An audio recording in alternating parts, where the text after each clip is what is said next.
বিশ্বকাপ শুরুর ঠিক আগে আগে বাংলাদেশের সবচেয়ে আশাবাদী ক্রিকেট ফ্যানকে যদি জিজ্ঞেস করা হতো যে বাংলাদেশ সাউথ আফ্রিকাকে হারাতে পারবে কিনা, সে হয়তো এক বাক্যে উত্তর দিত যে না, পারবে না। এর কারণটা হচ্ছে যে বাংলাদেশ আসলে ঘরের মাটিতে জিম্বাবুয়ের বিপক্ষে ঠিক যে ধরনের টি-20 খেলেছে, কিংবা যুক্তরাষ্ট্রে এসে যুক্তরাষ্ট্রের বিপক্ষে প্রথম দুটো ম্যাচে যেমন ক্রিকেট উপহার দিয়েছে, তাতে করে আশাবাদী হওয়াটা আসলে খুবই খুবই মুশকিল ছিল। কিন্তু এখন বাস্তবতা ভিন্ন।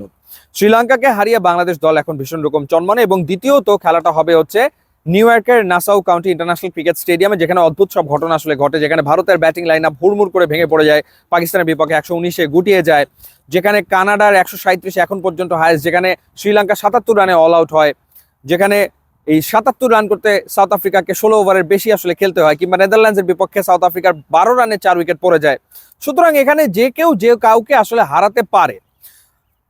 নাসাউ কাউন্টি ন্যাশনাল ক্রিকেট স্টেডিয়ামে সাফল্য পেতে গেলে বোলারদের, ফাস্ট বোলারদের খুব ভালো করতে হয়, কারণ এখানে ফাস্ট বোলাররা দাপট দেখাচ্ছে প্রায় প্রত্যেকটা ম্যাচে। আনইভেন বাউন্স রয়েছে, ও আনইভেন বাউন্সটাকে কাজে লাগালে এই ড্রপ ইন উইকেটে বোলাররা সাফল্য আসলে পাচ্ছে, যেমনটা পাকিস্তানের ক্ষেত্রে হারিস রৌফ কিংবা নাসিম শাহ কিংবা শাহিন শাহ আফ্রিদিরা আসলে পেয়েছে। তো বাংলাদেশের মুস্তাফিজ এবং তাসকিন তো রয়েছেনই, একই সাথে শরীফের এই ম্যাচে খেলার একটা সম্ভাবনা তৈরি হয়েছে, কারণ শরীফ প্র্যাকটিস সেশনে পুরো দমে বল করেছে এবং একই সাথে ফিল্ডিং প্র্যাকটিসটাও আসলে করেছে।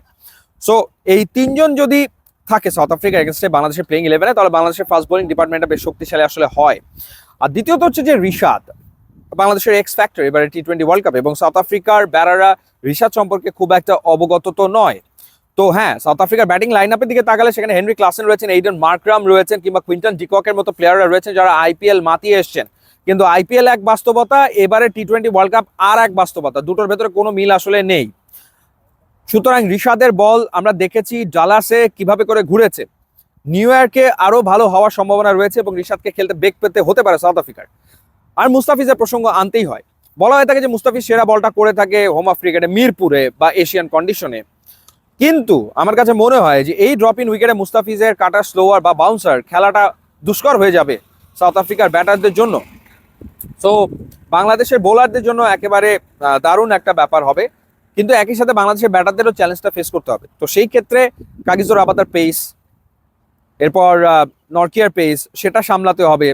তাদেরও স্পিনার রয়েছে, কেশব মহারাজ রয়েছে, তারপরে শামসি রয়েছে, তাদেরকে খেলতে হবে। সো সেটাও আসলে বাংলাদেশের টপ অর্ডারের জন্য ইজি হওয়ার কথা না, যেখানে টপ অর্ডার আসলে ফর্মে নেই। কেন যেন মনে হচ্ছে বাংলাদেশ আসলে প্লেইং 11-এ খুব বড় ধরনের পরিবর্তন আনবে না। শরীফ যদি সুস্থ হয়ে যায় তাহলে সে ঢুকে যাবে তানজিম সাকিবের জায়গায়, একটা পরিবর্তন।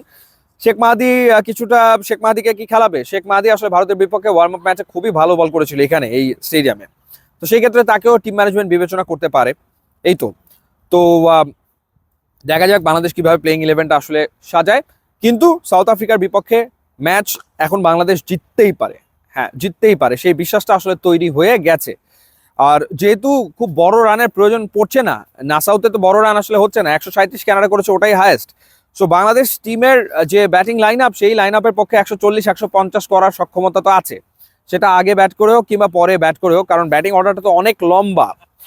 মাহমুদুল্লাহ রিয়াদ ব্যাট করতে আসছেন অনেক পরে, তারপর রিশাদ রয়েছেন।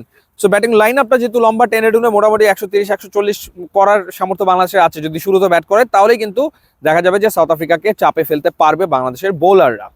ওয়ার্ল্ড কাপ চলছে, ওয়ার্ল্ড কাপ জমে গেছে, আপসেটের ঘটনাও ঘটছে।